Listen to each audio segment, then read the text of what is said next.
Good morning all students.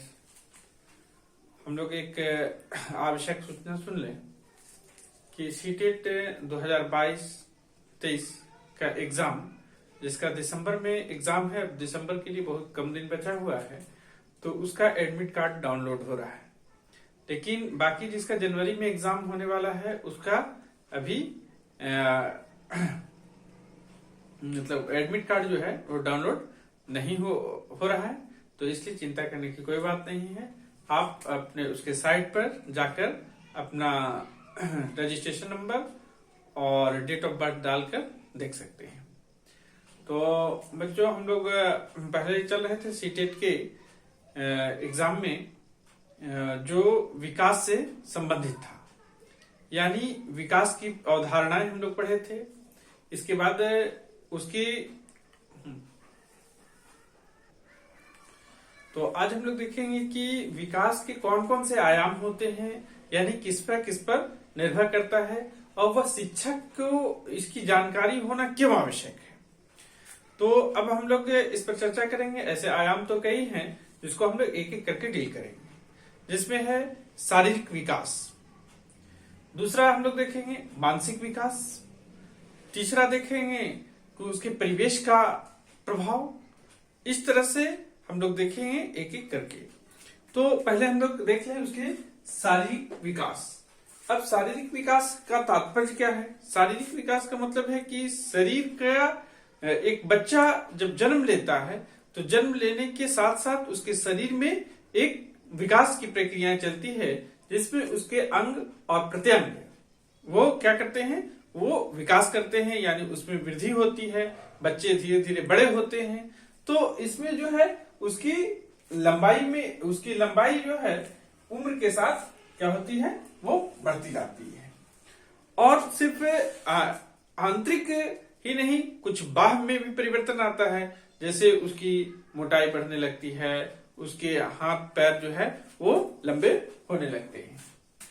अब हम लोग यहाँ पर देखेंगे कि एक शिक्षक को क्यों यह जरूरी है। तो एक शिक्षक को इसलिए जरूरी है शारीरिक विकास उसकी जानकारी के लिए, क्योंकि बच्चे जो है वह उनसे किस उम्र के बच्चे से किस प्रकार की मतलब वृद्धि की यानी किस चीज की अपेक्षा की जा सकती है। अब देखेंगे कि एक 5 साल का बच्चा है या 10 साल का बच्चा है, अब उससे हम तुलना करें कि एक जो 20 साल के लड़के हैं कि उस तरह से विकास हो, तो यह संभव नहीं है। बच्चे का जितना उम्र होगा उसके अनुसार हम लोग देखें कि बच्चे में विकास हो रहा है या बच्चे में विकास नहीं हो रहा है। तो इसलिए एक शिक्षक को जानना बेहद जरूरी है, क्योंकि अगर शिक्षक के मस्तिष्क में उसके 20 साल या 25 साल या अपने उम्र के इससे सोचने लगे, तो वह बच्चे का एक सही डायरेक्शन नहीं दे सकता है, एक सही सोच स्थापित नहीं कर सकता है, और बच्चे में इस तरह से उसमें हीन भावना आ सकती है। तो इस हीन भावना से बचने के लिए एक शिक्षक को चाहिए कि जिस उम्र का है उससे वह कंपेरिजन करे, ना कि वह अपने से कंपेरिजन करे। तो इसलिए एक शिक्षक को शारीरिक विकास के बारे में बच्चों के लिए जानना आवश्यक होता है।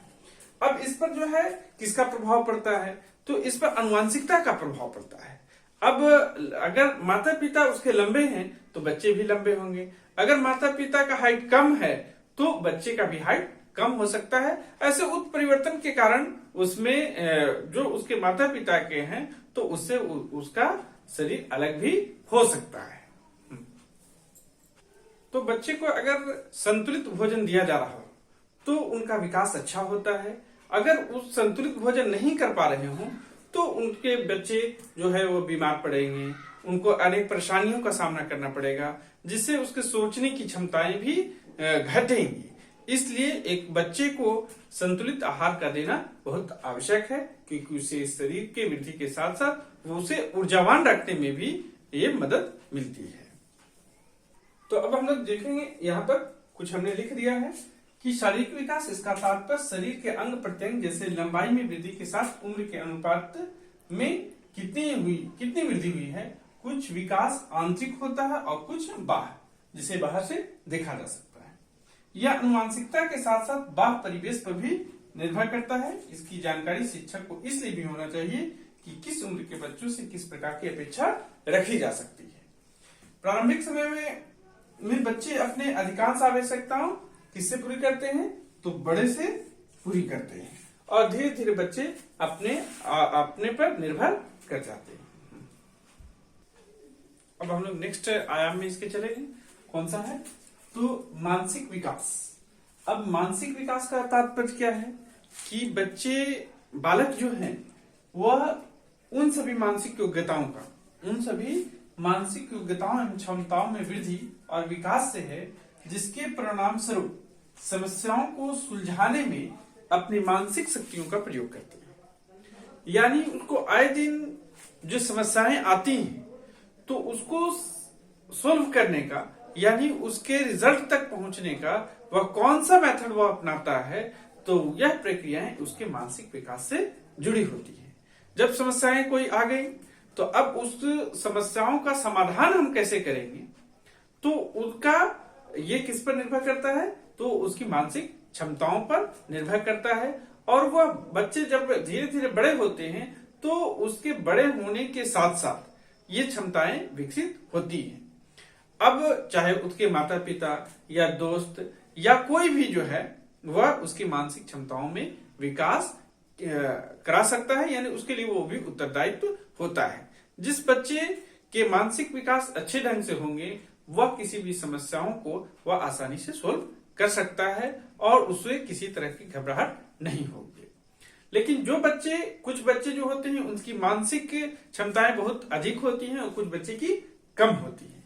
तो अब शिक्षक को इसकी मानसिक क्षमताओं को ज्ञान होना इसलिए जरूरी है कि वह उस बच्चे को देखे कि अगर कोई प्रॉब्लम दिया गया या कोई भी समस्याएं हैं तो बच्चे को किस तरह से उसको सोल्व कर पा रहे हैं। अगर नहीं कर पा रहे हैं तो उसका कारण क्या है, उस कारण को जाने और शिक्षक उसको दूर करने का प्रयास करे। जो बच्चे कमजोर हैं, क्योंकि कमजोर बच्चों को आगे बढ़ाने का उत्तरदायित्व शिक्षकों को विशेष रूप से जाता है। समस्या को सुलझाने अपनी मानसिक शक्तियों का प्रयोग करते हैं। अब बच्चे जो है किस तरह की कल्पना करते हैं, उस पर क्या उनका विचार होता है, वह उसको स्मरण करना यानी कितने समय तक उसको याद रख सकते हैं, उसका निरीक्षण करना यानी ऑब्जर्वेशन करना कि बच्चे किस तरह से निरीक्षण कर रहे हैं, और इसकी समस्याओं का समाधान करना, और सबसे जो अहम चीज है उस पर निर्णय लेना, यानी उस पर फैसला लेना कि कौन सी समस्याओं को हम समाधान के लिए किस तरह का निर्णय लेते हैं। तो निर्णय में भी एक निगेटिव एक पॉजिटिव, तो पॉजिटिव निर्णय हम कैसे ले सकते हैं, तो अलग अलग बच्चों में ये निर्णय करने की क्षमताएं भी अलग अलग होती हैं, जो विशेष रूप से जब शिक्षक उसको सिखाएंगे और पहले तो उसे बच्चे को खुद करने दें। अगर बच्चे करने में कठिनाई अनुभव कर रहे हैं तब उनका साथ दे। तो इस तरह से मानसिक विकास बहुत ही अहम सेक्टर है जिसमें वह विकास करते हैं। मतलब विकास में क्या देखा जाता है, कल्पना करना कि बच्चे कितनी देर कल्पना कर रहे हैं, उस पर विचार क्या कर रहे हैं, स्मरण क्या कर रहे हैं, निरीक्षण करना और समस्या को समाधान करना, और अंतिम काम जो है वह निर्णय लेना। निर्णय लेना कोई आसान प्रक्रिया नहीं है, ये बहुत ही जटिल प्रक्रिया है निर्णय लेना। तो इस जटिलताओं को दूर करने के लिए अपना बच्चे सहयोग लें। तो ठीक है विद्यार्थियों, तो इस वीडियो को ज्यादा से ज्यादा सब्सक्राइब करें, लाइक करें और अपने साथियों में शेयर करें, और एग्जाम के पॉइंट ऑफ व्यू से इसको अच्छी तरह से अपने कॉपी में नोट कर लें और इसके बाद उसका रिवीजन करें। ठीक है, थैंक्स। हम लोग नेक्स्ट वीडियो के साथ फिर हाजिर होंगे।